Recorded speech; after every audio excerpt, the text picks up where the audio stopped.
আমাদের ঈমান কেমন? আমাদের ঈমান হলো এই। আর সাহাবায়ে কেরামদের ঈমান কেমন?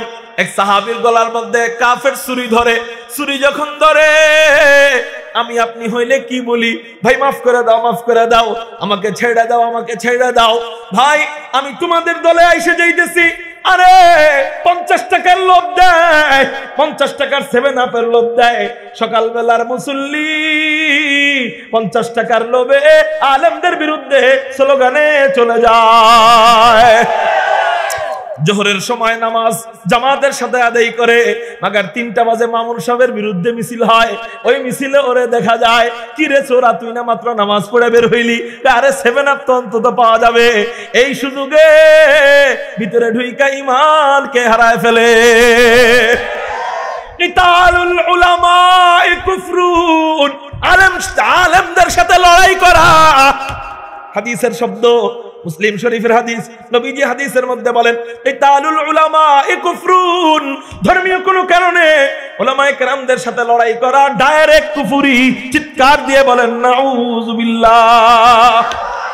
সকালবেলার মুসল্লি মাগার বিএনপিকে খুশি করতে যায়, মাগার আওয়ামী লীগকে খুশি করতে যায়, জাসদকে খুশি করতে যায়, বাসদকে খুশি করতে যায়, জাতীয় পার্টিকে খুশি করতে যায়, নবীর ওয়ারিস উলামায়ে কেরামদের বিরুদ্ধে স্লোগানে চইলা যায়।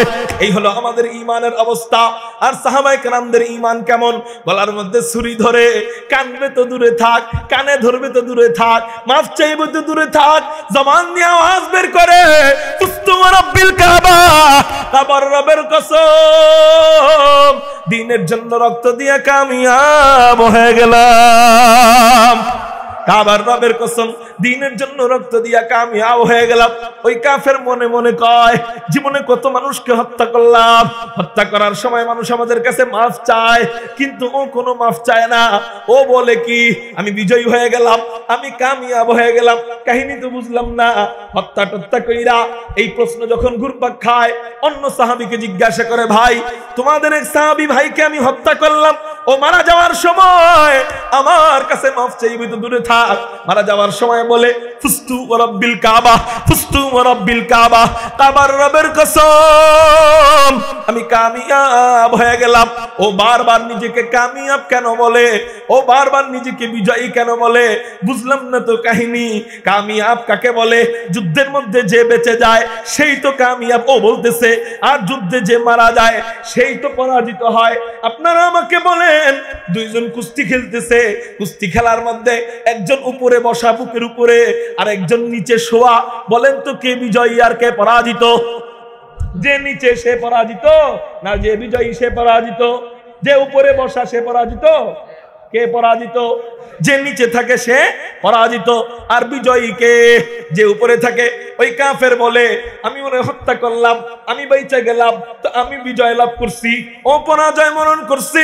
কিন্তু ও নিজেকে কেন বলে ফুস্তু ওয়া রাব্বিল কাবা, কাবার রবের কসম আমি বিজয়ী হয়ে গেলাম, আমি কামিয়াব হয়ে গেলাম। প্রশ্ন ঘুরপাক খায়, জিজ্ঞাসা করে সাহাবীকে, সাহাবী বলে কি, এই উত্তর আমি না, চলো তোমাকে নবীজির কাছে নিয়ে যাই। নবীজির কাছে নেওয়া হয়, প্রশ্ন করা হয়, নবীজি উত্তর দেয়, ও মিয়ারা তোমরা জয় পরাজয়কে মিলাও, কিসের সাথে মিলাও? জয় পরাজয়কে নির্ণয় করো, কিসের সাথে নির্ণয় করো?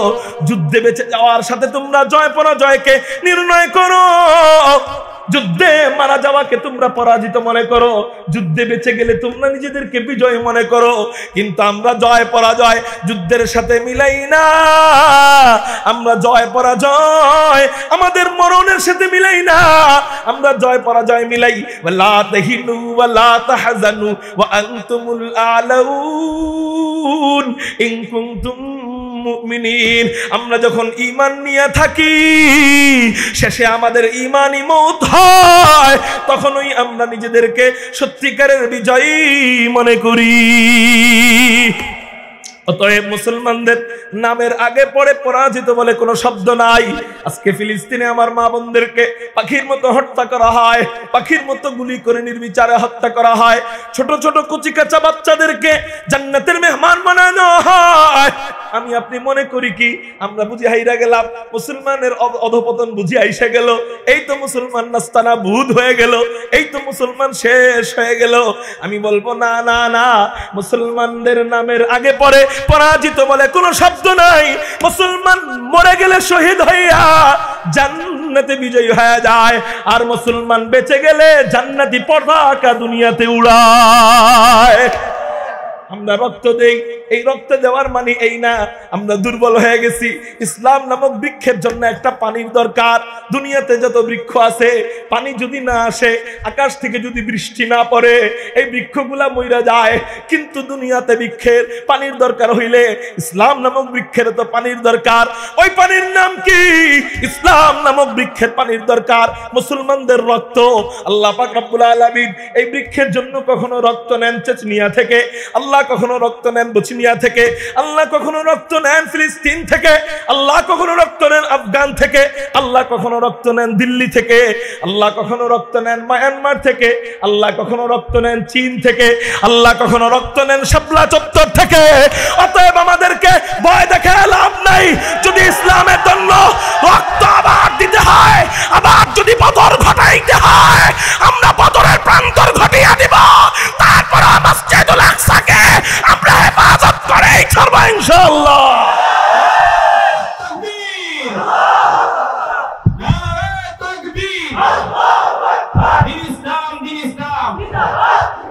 ইসলামের শত্রুরা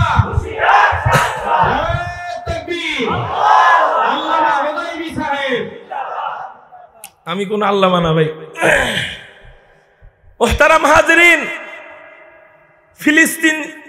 ফিলিস্তিনকে চতুর্দিক থেকে পাকড়াও করে রাখছে ওরা।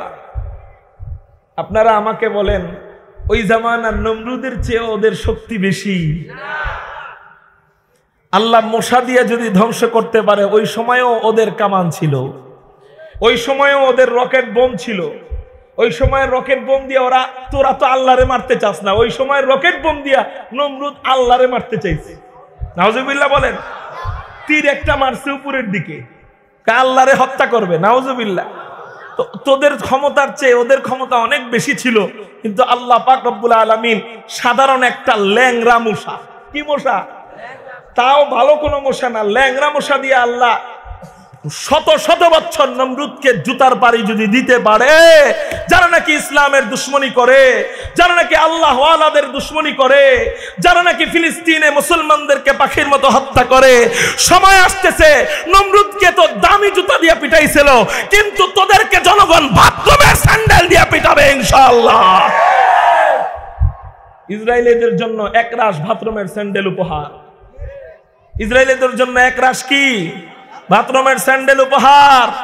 মুহতারাম হাজিরিন, অতএব বিচলিত হইবেন না, হীনমন্যতায় ভুগবেন না যে মুসলমান সব দিক থেকে রক্ত দিয়া বুঝি শেষ হয়ে যাবে।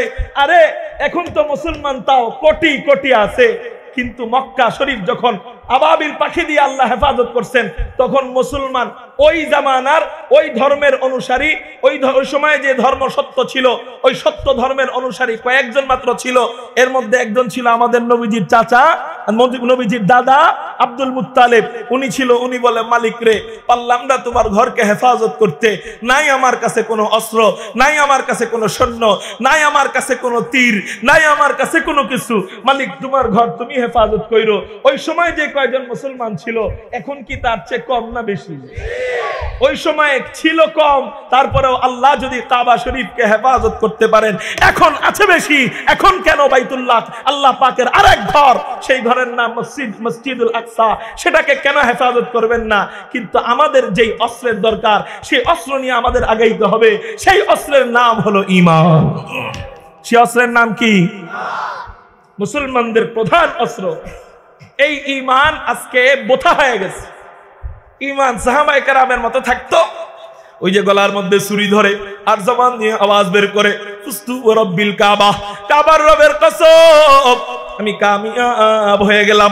এমন যদি একজন মুসলমান দাঁড়াইয়া যায়, এমন যদি একজন সালাহউদ্দিন আইয়ুবী দাঁড়াইয়া যায়, এমন যদি একজন সুলতান মাহমুদ গজনবী দাঁড়াইয়া যায়, এমন যদি একজন তারেক বিন জিয়াদ দাঁড়াইয়া যায়, আল্লাহ পাকের জাত ও ইজ্জতের কসম করে বলি, এক ইসরাইল নয়, লক্ষ কোটি ইসরাইল মুসলমানদের দিকে চোখ তুলে তাকানোর ক্ষমতা রাখবে না। এই জন্য আপনাদেরকে বলবো কি, নতুন করে তো সালাহউদ্দিন আইয়ুবী আসবে না, নতুন করে মোহাম্মদ বিন কাসেম আসবে না, নতুন করে তারেক বিন জিয়াদ আসবে না। আমাদের নিজেদের ভূমিকা পালন করতে হবে সালাহউদ্দিন আইয়ুবীর, আমাদের নিজেদের ভূমিকা পালন করতে হবে তারেক বিন জিয়াদের। সময় বেশি নাই। আপনি মনে করছেন বাংলাদেশে খুব শান্তির একটা রাষ্ট্রে আছেন? না না না, ইসরায়েলদের থেকে বেশি বর্বর মুদিরা। কোন সময় যেন এই মুদিরা দিল্লি থেকে আঘাত শুরু করে দেয়। এখনো যদি আমাদের টনক না লড়ে, এখনো যদি আমাদের ঘুম না ভাঙে, আল্লাহ পাকের কসম করে বলি, মুসলমানদের বেইজ্জতি ছাড়া আর কোনো পন্থা থাকবে না। এই জন্য এখনই আমাদের ঈমানকে মজবুত করতে হবে, এখনই মোহাম্মদ বিন কাসেমের ভূমিকা পালন করতে হবে, এখনই তারেক বিন জিয়াদের ভূমিকা পালন করতে হবে, এখনই সুলতান মাহমুদ গজনবীর ভূমিকা পালন করতে হবে, এখনই ওমর বিন খাত্তাবের ভূমিকা পালন করতে হবে।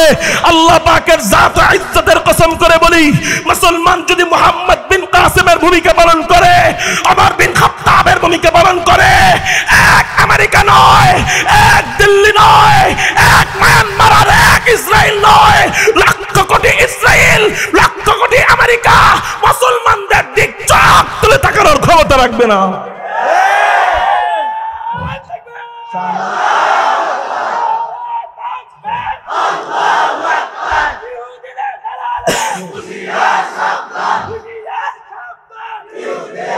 ইহুদিদের দালালরা হুঁশিয়ার আছে, ইহুদিদের দালালরা হুঁশিয়ার আছে বইলেই তো একটা সময়ে মুসলমানদের মাঝখানে, ফিলিস্তিনিদের মাঝখানে ইহুদি ছিল মাত্র 3 ভাগ, আর মুসলমান ছিল মাত্র কয় ভাগ?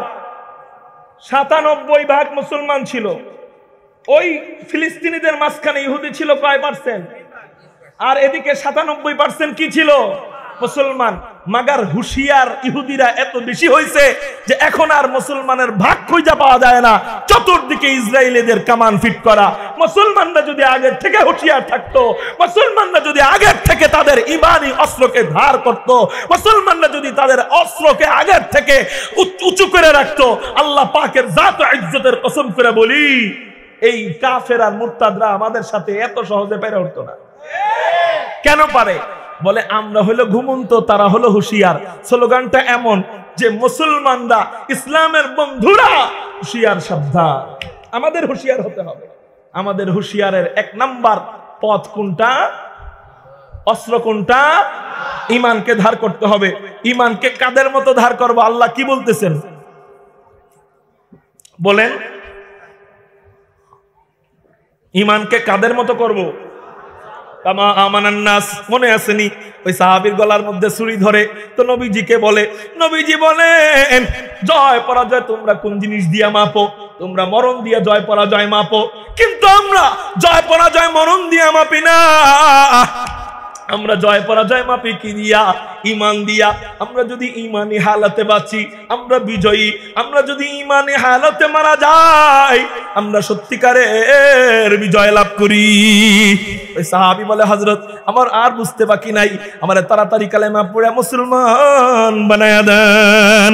আশহাদু আল্লা ইলাহা ইল্লাল্লাহ ওয়া আশহাদু আন্না মুহাম্মাদান আবদুহু ওয়া রাসূলুহু। সাহাবায়ে কেরামদের ঈমান দেখা কাফেররা মুসলমান হয়ে যাইত, আর আমাদের ঈমান দেখা রংপুরে বহু মানুষ খ্রিস্টান হয়ে যায়। সাহাবায়ে কেরামদের ঈমান দেখা কাফেররা মুসলমান হয়, আর আমাদের ঈমান দেখা মুসলমানরা কাফের হয়ে যায়।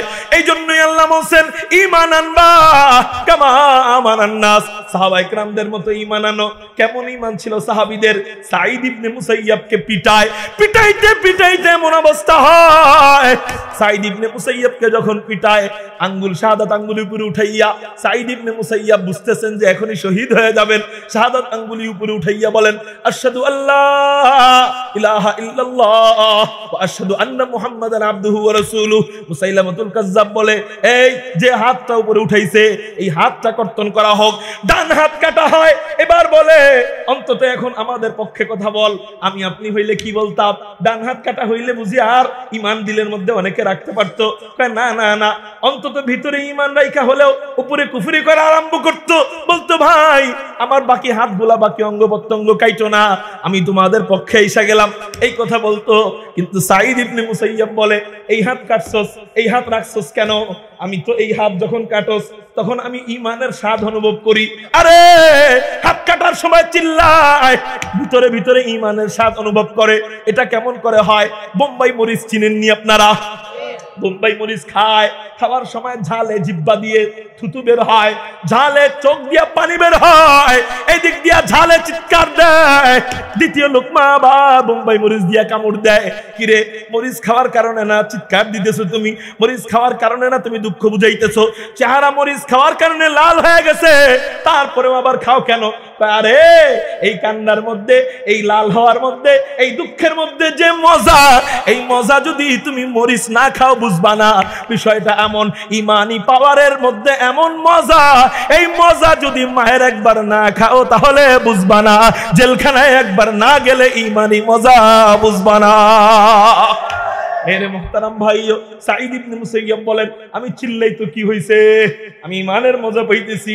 এবার এই হাত কাটা হয়, তো এই হাত কাটস তো কি হইছে? মালিকের কাছে দোয়া করব, অন্য অঙ্গ প্রত্যঙ্গ আছে ওগুলা দিয়া। অন্য অঙ্গ প্রত্যঙ্গ কি আছে? পাটা কাট, পাটাও কাটা হয়, ডান পা কাটা হয়, বাম পা কাটা হয়, দুই হাত নাই। কেমন ইমান, কেমন ইমান! জিন্দা মানুষের দুই হাত নাই, দুই পা নাই। মেরে মুহতারাম ভাইও, এবার চিন্তা করে মালিককে যে অঙ্গ দিয়ে ডাকবো, যে অঙ্গ দিয়ে ইশারা করব, মালিক ওরা আমার এমন ভাবে পিটায়, পিটাইতে পিটাইতে শরীরের সব শক্তি শেষ, নিথর দেহ পড়ে রইছে। কালেমাটা যে পড়বো ওই শক্তিও তো আমার নাই। ও মালিক রে, 3 অক্ষরের একটা শব্দ বলতেছি, এটাকে তুমি কালেমা হিসাবে কবুল করে নিও। ওই শব্দ কি? আহাদুন আহাদ, আহাদুন আহাদ। চিৎকার দিয়ে বলেন সুবহানাল্লাহ। এমন ঈমান যদি আনতে না পারলাম, এমন ঈমান যদি আনতে না পারলাম, আমি মুসলমান বইলা পরিচয় দেওয়ার কোনো প্রয়োজন নাই। এমন ঈমান আনতে পারলে ওই ঈমান নিয়ে জান্নাতে যাওয়া যাবে। কেমন জান্নাতে যাওয়া যাবে? জান্নাতুল ফিরদাউস আল্লাহ আমাদেরকে দিয়া দিবেন। মেরে মুহতারাম ভাইও, এখন প্রশ্ন হইল হযরত সাহাবায়ে কেরামের মতো আল্লাহ ঈমান আনতে বলছেন, কে বলছেন বলেন না? কাদের মতো? সাহাবীদের মতো। এখন প্রশ্ন হইল হযরত নবীজিকে সাহাবায়ে কেরাম দেখছেন, তাদের ঈমান তাজা হইছে। নবীজিকে যতবার দেখে ঈমান আরো তাজা হয়। তা আমরা তো নবীজিকে দেখি নাই, আমরা নবীজির 1400-1450 বছর পরের উম্মত। আমাদের ঈমান তো সাহাবায়ে কেরামদের মতো মজবুত ঈমান আনতে পারবো না। সাহাবায়ে কেরামদের মতো এত মজবুত ঈমান আনা আমাদের পক্ষে সম্ভব না, কারণ আমরা তো নবীজিকে স্বচক্ষে দেখি নাই। মেরে মুহতারাম ভাইও, এই প্রশ্নের উত্তরে আমি বলতে চাই, আমাদের আকাবিররা ঈমানকে পরীক্ষা কইরা দেখায় দিয়ে গেছে যে সাহাবায়ে কেরামদের মতো উম্মত ঈমান আনতে পারে। সাহাবায়ে কেরাম নবীরে দেখা যেমন ঈমান আনছে, নবীকে না দেখাও উম্মতের উলামায়ে কেরাম ঈমান আইনা এখনো দেখায় দিয়া যাইতেছে। একবার যদি উলামায়ে কেরাম তাদের পক্ষে বলতো, সাথে সাথে ছাইরা দিত।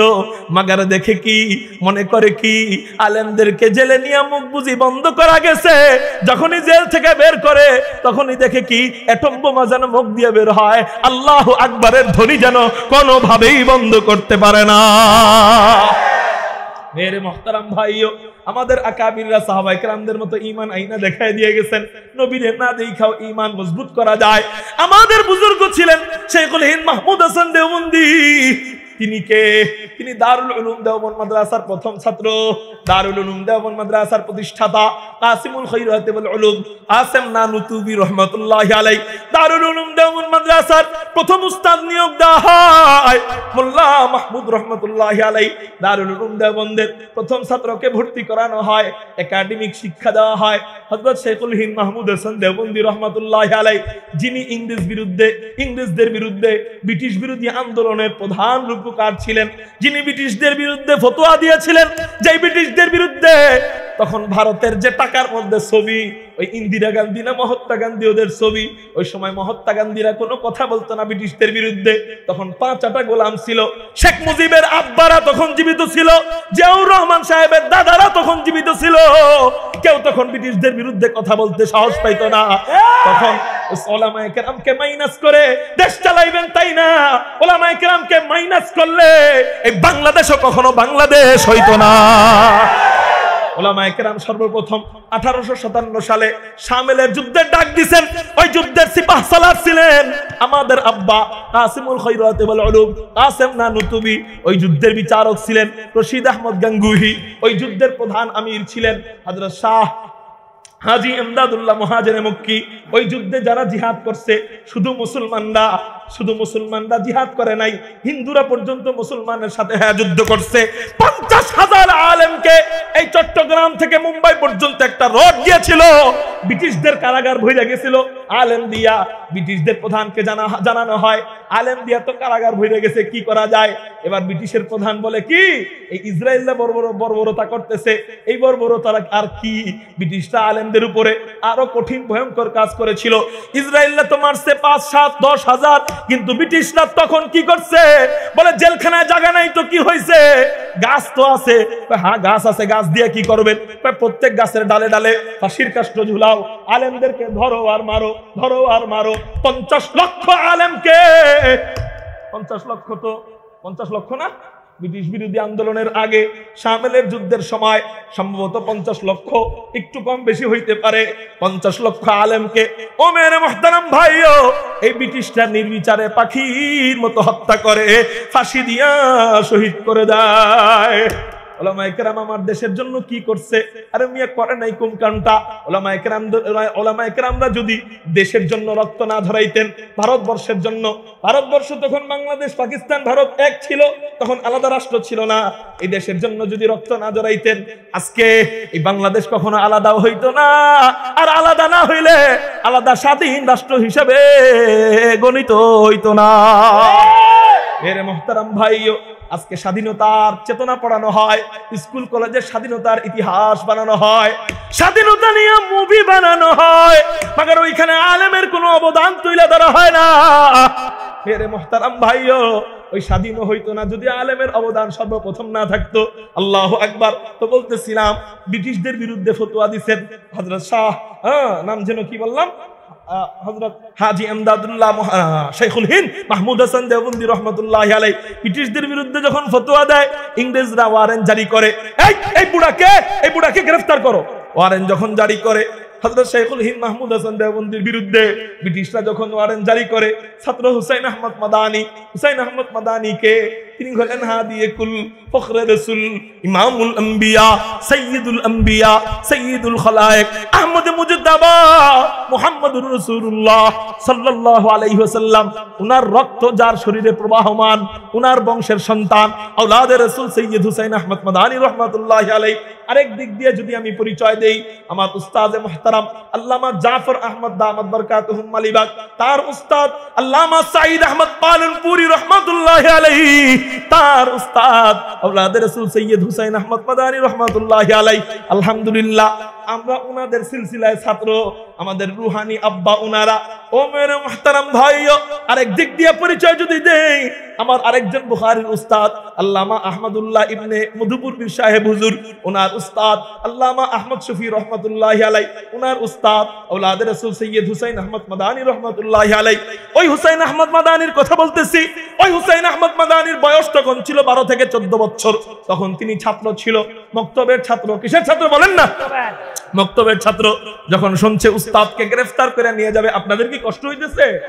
যখন শুনছে উস্তাদকে গ্রেফতার করবে, ছাত্র হাউমাউ করে কান্না আরম্ভ করে দেয়।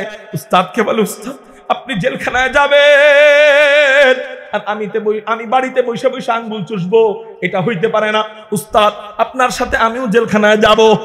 কে বলে? হুসাইন আহমদ মাদানী বলে। কাকে বলে? উস্তাদকে বলতেছে। উস্তাদের নাম কি?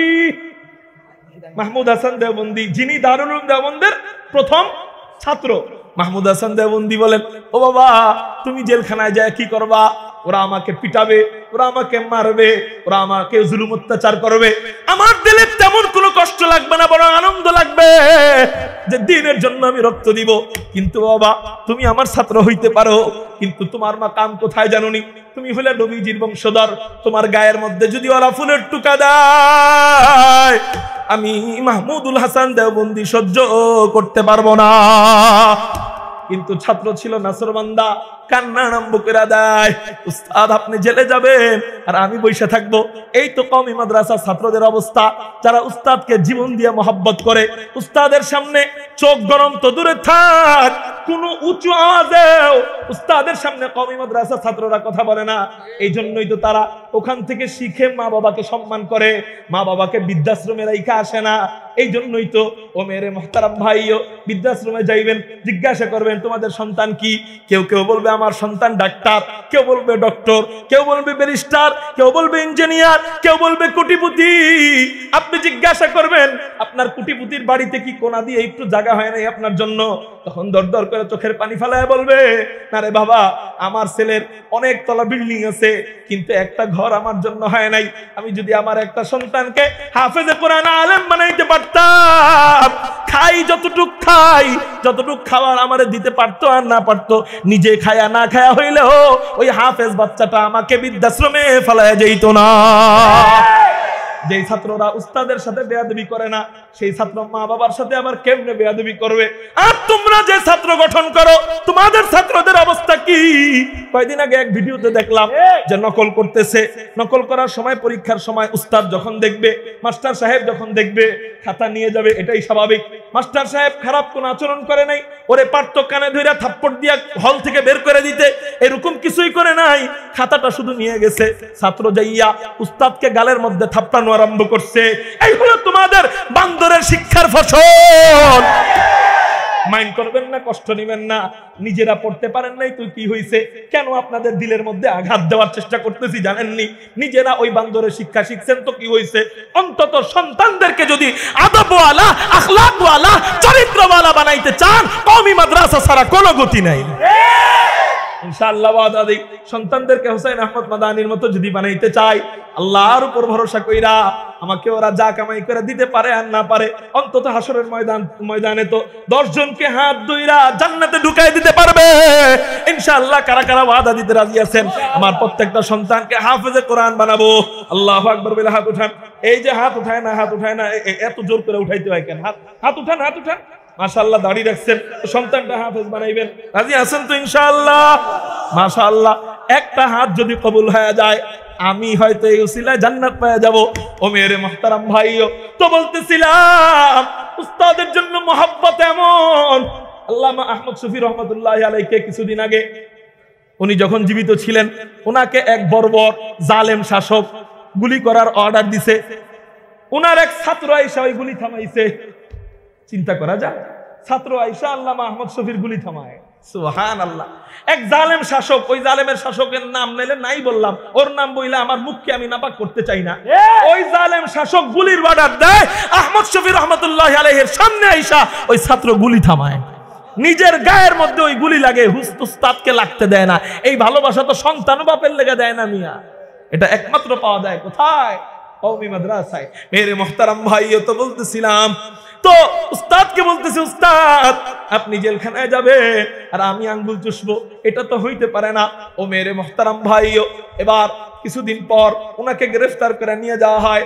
ছাত্র এবার পুলিশদের হাত ধরে বলে, আমার সাথে নিয়ে যান না, আমি তো আপনাদের কোনো ক্ষতি করি নাই, আমার একটু সাথে নিয়ে যান না। পুলিশ বলে, এই মিয়া তুমি ছোট বাচ্চা, তুমি কোনো অপরাধ করো নাই, তোমারে আমরা সাথে কেন নিব? আমাদের লিখিতভাবে অপরাধী তিনি, ওনার বিরুদ্ধে ওয়ারেন্ট জারি হয়েছে, ওনাকে নিয়ে যাব, তোমাকে নেওয়া হবে না। কান্না আরম্ভ করে দেয়। উস্তাদকে আগায় দিয়ে আসে, ওই জাহাজের মধ্যে উঠানো হয়, জাহাজ রওনা দেওয়া যায়। মনে করছিল কোনোভাবে জাহাজে উঠা যাবে, ছোট মানুষ তো, কোনোভাবে জাহাজে উঠা যাবে। দেখেন না আমাদের বাংলাদেশের পোলাপান কি করে, আজীব অবস্থা। 5-6টা বাধা অতিক্রম করে বিমানে উঠা যায়। 5-6টা বাধা অতিক্রম কইরা একটা বোকা বাচ্চা বুদ্ধিমান সরকারের বুদ্ধি বৃদ্ধাঙ্গুলি দেখাইয়া, ওই বুদ্ধিমান সরকার যে নাকি 15 বছর ধরে তাকে কেউ নামাইতে পারে না, এত বুদ্ধিমতী সরকার তিনি, তাকে বৃদ্ধাঙ্গুলি দেখাইয়া 5-6টা বর্ডার অতিক্রম কইরা বিমানে উঠা যায়। আচ্ছা, কেউ যদি 5-6টা বর্ডার অতিক্রম কইরা বিমানে উঠতে পারে, সে তো আরেকটা বর্ডার অতিক্রম কইরা পাইলটের আসনেও বসতে পারতো। তো আসনে বৈশা যদি বিমান ছাইড়া দিত তখন কি হইতো কোন? তাহলে সরকারকে বলবো আপনার দেশের এই মানে গার্ডের নিরাপত্তার অবস্থা এত নিম্ন হয়ে গেছে যে সারা বিশ্বের মধ্যে আমরা লাঞ্ছিত হচ্ছি। একটা সাধারণ বাচ্চা সে যদি এত দূর যাইতে পারে, ইমিগ্রেশন পার হইতে হয়, এরপরে কাচের গেট পার হইতে হয়, 2-3 বার 4-5 বার তল্লাশি হয়, বডি তল্লাশি হয়, এগুলা পার কইরা যদি একজনে বিমানে যাইতে পারে, ভাগ্য ভালো ওই বিমানের একটা সিট খালি ছিল না, যদি খালি থাকতো তো বসে যেত, ঠিক না? এখন ওই যে নাকি বিমানে ঢুকতে পারছে, এত দূর আসতে পারছে, সে তো একটা দরজা খুইলা পাইলটের আসনে বসতে পারতো, পারতো না? ওর যদি আর একটু বুদ্ধি ভালো থাকতো তাহলে তো ওই যে বেহুশ করার যে সমস্ত ওই পকেট মাইরা করে, যে চোখের মধ্যে দিয়া ঘুম করে এরপরে পকেট থেকে সবকিছু নিয়ে যায়, আর একটু যদি বুদ্ধি ভালো থাকতো ওই ঘুম করার জিনিসপত্র নিয়ে পাইলটকে ঘুম পাড়ায়া এরপর উনিও তো বিমান নিয়ে ওই বাচ্চা উড়াল দেওয়া শুরু করতে পারতো, ঠিক না ভাই? ঠিক। এই হলো আমাদের সোনার বাংলাদেশের সোনার অবস্থা। মেরে মুহতারাম ভাইও, তো হুসাইন আহমদ মাদানী মনে করছিলেন কোনোভাবে উস্তাদের সামনে উঠে যাওয়া যাবে, ওই জাহাজে উঠে যাওয়া যাবে, কিন্তু দেখে না কোনোভাবেই উঠা যায় নাই। জাহাজ রওনা দিয়া দেয়, ছাত্র গলা কাটা মুরগির মতো ছটফট করতে থাকে, আর চিৎকার করে, মালিক আমাকে উস্তাদের জাহাজ ধরার বুদ্ধি শিখায় দাও। আল্লাহ পাক রব্বুল আলামিন বুদ্ধি মাথার মধ্যে ঢাইলা দেয়। উস্তাদের জাহাজ ধরার জন্য উত্তাল তরঙ্গমালার মধ্যে হুসাইন আহমদ মাদানী ঝাঁপ দেয়, সাগরের মধ্যে ঝাঁপ দেয় জাহাজ ধরার জন্য। হাবুডুবু যখন খায়, উস্তাদ বলে, এ মিয়া, পুলিশদেরকে বলতেছে, এ মিয়া, তোমাদের সাথে আমি অপরাধ করছি, কিন্তু এই বাচ্চাটা তো কোনো অপরাধ করে নাই, আমার বাচ্চাটা তো মারা যাবে, ওরে উপরে নিয়ে নেও না। এবার হুসাইন আহমদ মাদানীকে উপরে নেওয়া হয়। এবার দুইজন খুশি, আর কোনো টেনশন নাই, জেলখানায় যায় না, মনে হয় যেন শ্বশুর বাড়ি যায়, এমন আনন্দ নিয়ে দুইজন যায়, জিকির চালাইয়া চালাইয়া যায়। এবার ওনাদেরকে এক জায়গায় গ্রেফতার করা হয়, ওই জায়গার নাম হলো মাল্টা। নাম কি বলেন? মাল্টার জেলখানায় গ্রেফতার করা হয়। মাল্টা এমন একটা জায়গা, চতুর্দিকে পানি, মাঝখানে একটা দ্বীপ। জেলখানার আসামি যদি জেলখানা থেকে বেরো হয়, পালায়া কোনো জায়গায় যাইতে পারবে না, পানির মধ্যে ডুইবা মরতে হবে। এমন একটা জায়গায় দুইজনকে গ্রেফতার করা হয়। ওই জায়গার প্রধান যে ও আসে, আইসা বলে, এই বুড়া, তোমার নাম মাহমুদ হাসান দেওবন্দি? হ্যাঁ। কই তুমি বলে আমাদের বিপক্ষে ফতোয়া দিছো? হ্যাঁ দিছি। কই আমাদের পক্ষে যদি ফতোয়া দাও, তোমাকে আমরা বিশাল বড় নেতা বানাইয়া দিব, তোমাকে আমরা অঢেল সম্পত্তির মালিক বানাইয়া দিব। আর যদি তুমি আমাদের বিপক্ষের ফতোয়া জারি রাখো, শুনে নাও শাইখুল হিন্দ মাহমুদ হাসান, আমাদের জেলখানার একটা একটা একটা একটা শাস্তি আমরা তোমার উপর প্রয়োগ করব।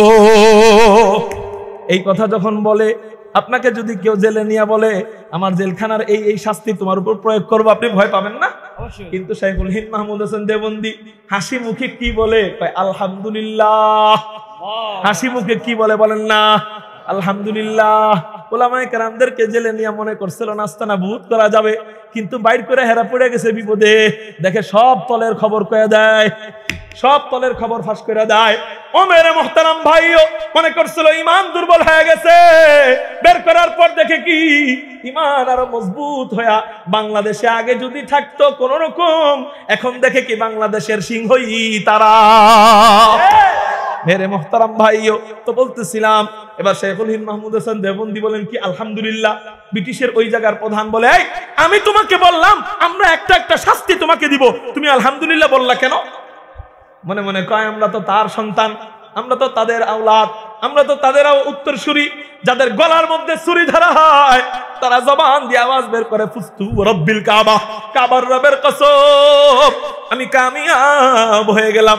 আমরা তাদের সন্তান, আমাদের গলায় ছুরি ধরলে আমরা আলহামদুলিল্লাহ বলবো না কেন? এবার বলে, শুনে নাও মিয়া, কেন আলহামদুলিল্লাহ বলছি? এতদিন নিজেদেরকে ইমানদার দাবি করতাম, নিজেকে মুমিন দাবি করতাম, কিন্তু আমার ইমানের পরীক্ষা এ পর্যন্ত করতে পারি নাই। সাহাবায়ে কেরামদের মতো ইমান হইল কিনা এখনো ভাবতে পারি নাই, এখনো পরীক্ষা করতে পারি নাই। আলহামদুলিল্লাহ, এবার হয়তো সুযোগ এসে গেছে, তোমরা তোমাদের শাস্তির পরীক্ষা করবা, আর আমিও আমার ইমানের পরীক্ষা নিব। আমার ইমান সাহাবায়ে কেরামের মতো হইল কিনা, কুরআনুল কারীমের আদেশ মতো আমি মানতে পারলাম কিনা। আল্লাহ যে বলছেন সাহাবায়ে কেরামদের মতো ঈমান আনবা, তো আমি তাদের মতো আনতে পারছি কিনা, আমি আমার ঈমানের পরীক্ষা নিব। তোমরা তোমাদের শাস্তি প্রয়োগ করো, একেবারে ছোট শাস্তি, 7 দিন কোনো খাবার দিবা না। বলেন কয়দিন খাবার দিবা না? আপনারা আমাকে বলেন 7 দিন কয় রোজার সমান? 7 দিন কয় রোজার সমান? 14টা রোজার সমান 7 দিন। এই 7 দিন আমরা সেহরির সময় এত পেট ভরে খানা খাই, জোহরের পরে আর হাঁটতে পারি না, ক্ষুধা লেগে যায়। এই অবস্থা যদি 7 দিন হয়, আরে মিয়া মুখ দিয়ে তো কথাই বের হবে না। মেরে মোহতারাম ভাইও, হযরত শাইখুল হিন্দ মাহমুদ হোসেন দেওবন্দিকে এবং হুসাইন আহমদ মাদানী উস্তাদ এবং শাগরেদকে এক কামরার অন্ধকার কুঠিরের মধ্যে নেওয়া হয়, তাদেরকে ভিতরে ধাক্কা দিয়ে ঢুকানো হয়, আর বলে 7 দিন কোনো খাবার দাবার নাই। ওনারা বলে আচ্ছা ঠিক আছে, জেলখানার বাহির থেকে তালা মেরে দাও। এবার তালা মারে, ওনারা দুইজন বৈশা জিকির আরম্ভ করে, লা ইলাহা ইল্লাল্লাহ, লা ইলাহা ইল্লাল্লাহ, লা ইলাহা ইল্লাল্লাহ।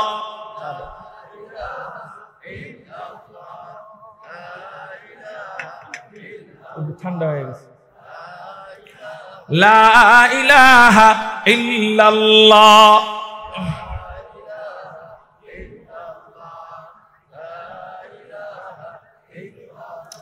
तेरे महबूब की यारब शबाहत लेके आया हो, तेरे महबूब की यारब शबाहत लेके आया हो, हकीकत उसके तू कर मई सूरत लेके आया हो, ना अज़मत लेके आया हो, ना इबादत लेके आया हो, ना अज़मत लेके आया हो, न शौकत लेके आया हो, मोहब्बत लेके आया हो, मोहब्बत लेके आया हो, ला इलाहा इल्लल्लाह।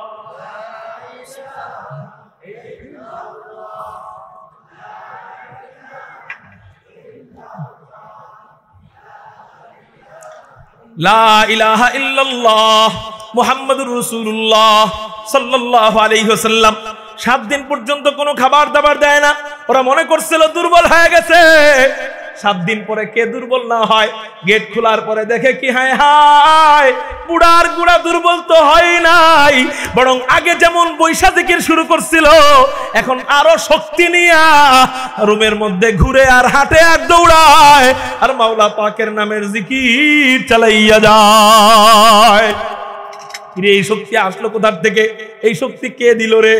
এই শক্তি কি দিল্লির কোনো পাওয়ার কিনা? এই শক্তি কি পাকিস্তানের কোনো পাওয়ার কিনা? এই শক্তি কি আমেরিকার কোনো পাওয়ার কিনা? এই শক্তি কি ইসরায়েলের কোনো পাওয়ার কিনা? এই শক্তি কি মোদির কোনো পাওয়ার কিনা? এই শক্তি কি আওয়ামী লীগের কোনো সাপোর্টের পাওয়ার কিনা? এই শক্তি কি বিএনপির কোনো পাওয়ার কিনা? কয় না না না, এই শক্তি কি? এই শক্তি আল্লাহ পাক, যিনি বাদশার বাদশাহ, যিনি আমার রব, জালেমদের রব, জালেম বাদশার, জালেম প্রধানমন্ত্রীর 14 গোষ্ঠীর রব আল্লাহ। ওই আল্লাহর দেওয়া শক্তি, ওই শক্তির নাম হলো ঈমানি শক্তি।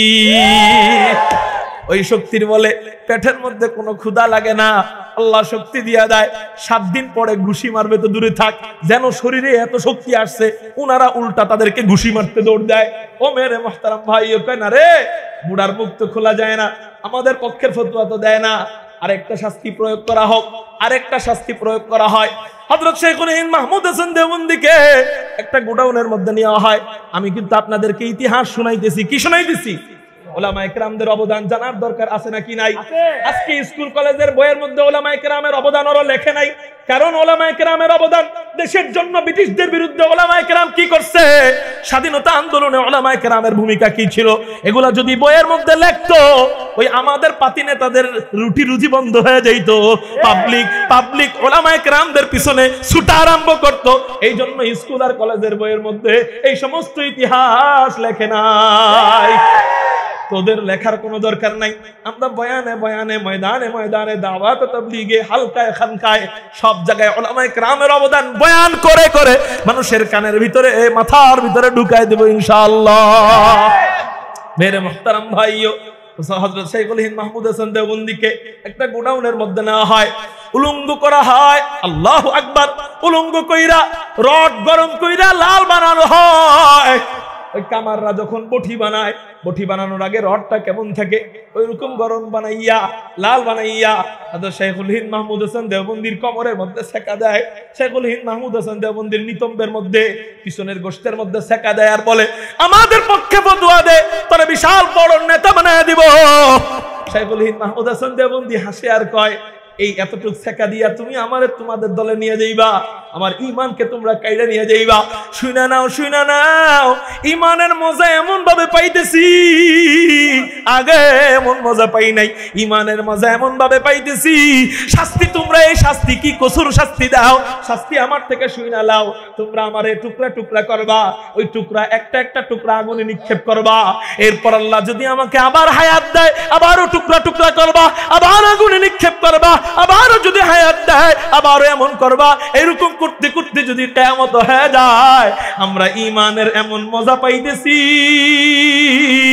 এমন শাস্তি পাওয়ার পরেও আমাদের ঈমানকে তোদের মতো কাফেরদের হাতে বেচে দিব না। এরে মুহতারাম ভাইও, আমাদের আকাবির বুজুর্গরা সাহাবায়ে কেরামদের মতো ঈমান আইনা দেখায় দিয়ে গেছেন কিনা বলেন? দেখায় দিয়ে গেছেন। এই জন্যই তো আল্লাহ বলছেন, ঈমান আনবা তো কাদের মতো আনবা, কামা আমানান নাস। শাইখুল হিন্দ মাহমুদ হাসান দেওবন্দি যদি এমন ঈমান আনতে পারে, আমি পারবো না কেন? হুসাইন আহমদ মাদানী যদি এমন ঈমান আনতে পারে, উস্তাদকে মহব্বত কইরা যদি সাগরে ঝাঁপ দিতে পারে, আরে এই মহব্বত করছে কার জন্য? উস্তাদের চামড়ার দিক থেকে মহব্বত করছে, চেহারার দিক থেকে মহব্বত করছে, না এই মহব্বত আল্লাহর জন্য? আল্লাহর জন্য, এই মহব্বতের জন্য যদি উনি জীবন দিতে পারে, সমুদ্রের মধ্যে ঝাঁপ দিতে পারে, আমি কেন আমার ফিলিস্তিনি মুসলমান ভাই বোনদের জন্য যদি সরকার অনুমতি দেয়, সরকার যদি আমাদেরকে অনুমতি দেয়, সরকারকে বলবো, আপনার প্রশাসন, আপনার সেনাবাহিনী আপনি কি কারণে রাখছেন জানি না, সেনাবাহিনীদেরকে আঙ্গুল চুষা ছাড়া আর কোনো কাম আপাতত করতে দেখি না, অতএব সেনাবাহিনীদেরকে দ্রুত ইসরায়েলিদের বিরুদ্ধে জিহাদ করতে পাঠান। যদি তাদেরকে পাঠাইতে আপনার ভয় হয়, আমি আপনাদেরকে বলবো, আপনারা সীমান্ত খুলে দেন, আমাদেরকে অনুমতি দিয়ে দেন। 18 কোটি মুসলমান ফিলিস্তিনিদের পক্ষে জিহাদ করতে প্রস্তুত কারা কারা আছো? আল্লাহু আকবার বলে দুটো হাত আল্লাহকে দেখা। আল্লাহু আকবার। আল জিহাদ, আল জিহাদ, আল জিহাদ, আল জিহাদ। যদি কখনো জিহাদের ডাক আসে, যুদ্ধের ডাক আসে, আমাদের মা সন্তান হারা হবে, আমাদের বাবা সন্তান হারা হবে, আমাদের দাদা দাদি নাতি হারা হবে, আমাদের স্ত্রী বিধবা হবে, তারপরে মসজিদুল আকসাকে হেফাজত করবার জন্য, জেরুজালেমকে ইসরায়েলের কবরস্থান বানানোর জন্য কারা কারা নিজেদের বুক তৈয়ার করতে রাজি আছো? আল্লাহু আকবার বলো।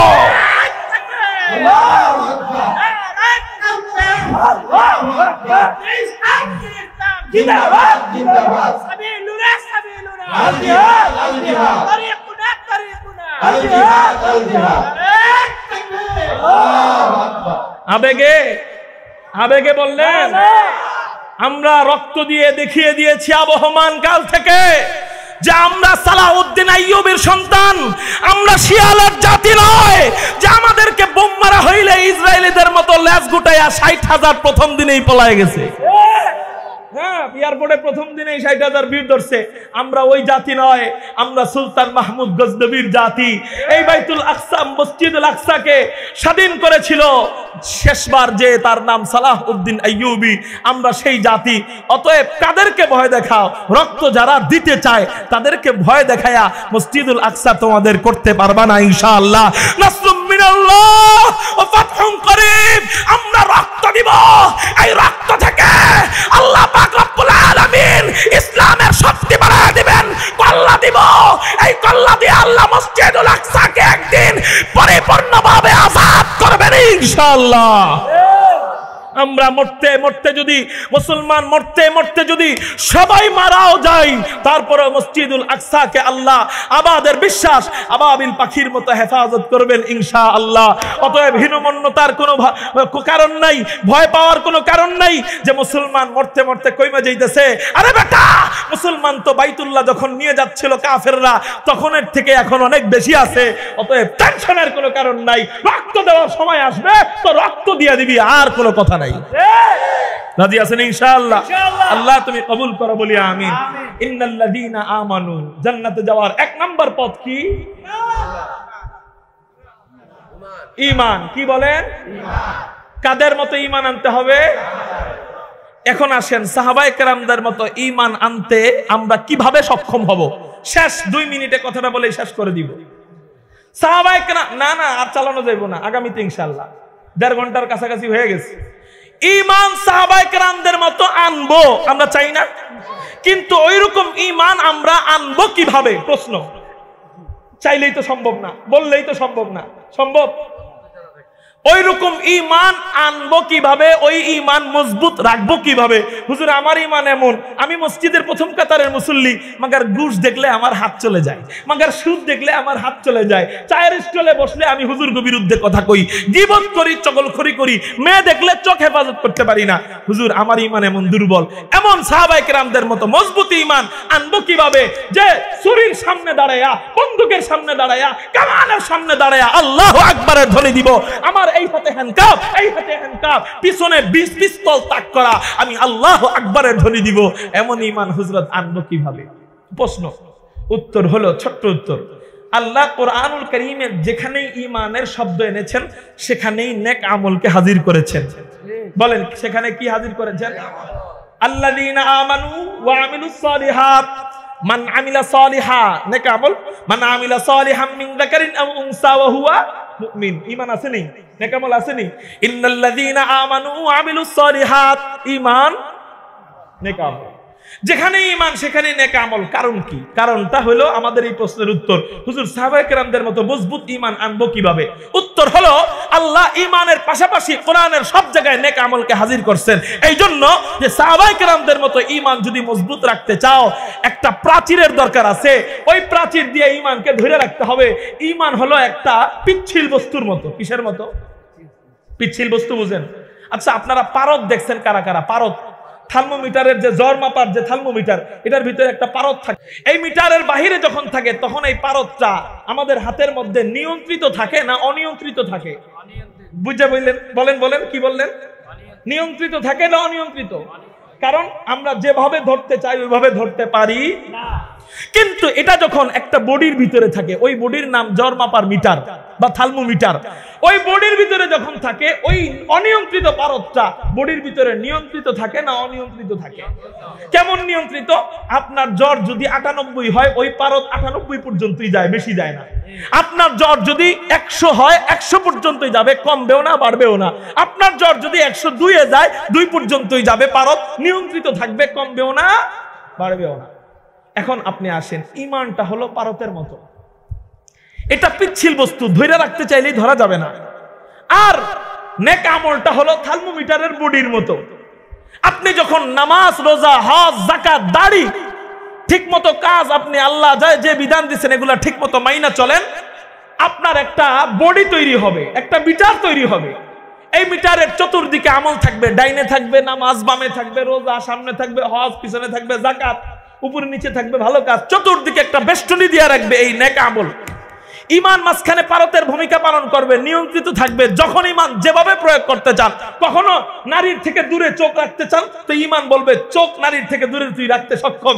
আপনি যখন জিনা থেকে দূরে থাকতে চাইবেন, ওই ইমান নিয়ন্ত্রিত সম্ভব।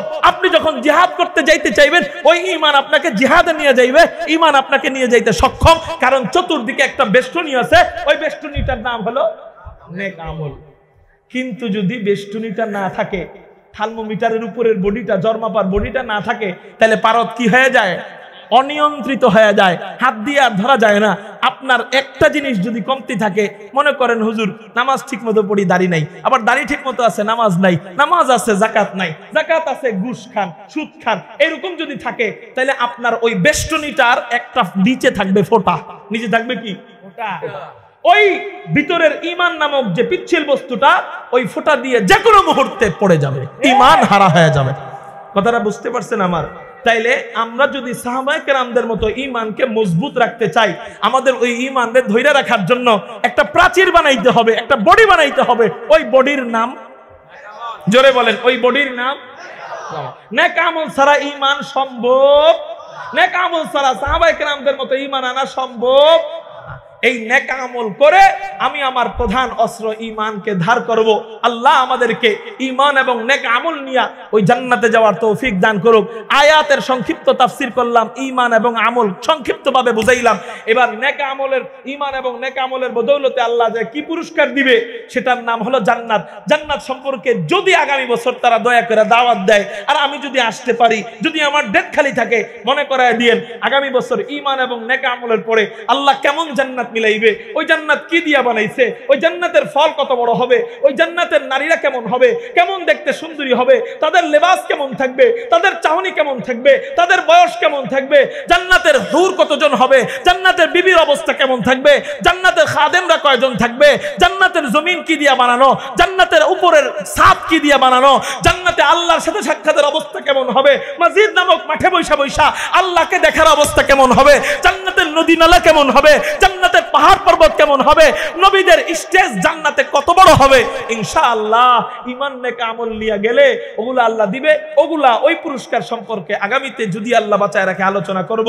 আল্লাহ পাক রব্বুল আলামিন আমাদেরকে ঈমান এবং নেক আমল নিয়ে ওই জান্নাতে যাওয়ার তৌফিক দান করুক। সাহাবায়ে কেরামদের মতো মজবুত ঈমান এবং নেক আমল গড়বার তৌফিক দান করুক। আমিন। ওয়া আখির দাওয়ানা আলহামদুলিল্লাহি রাব্বিল আলামিন।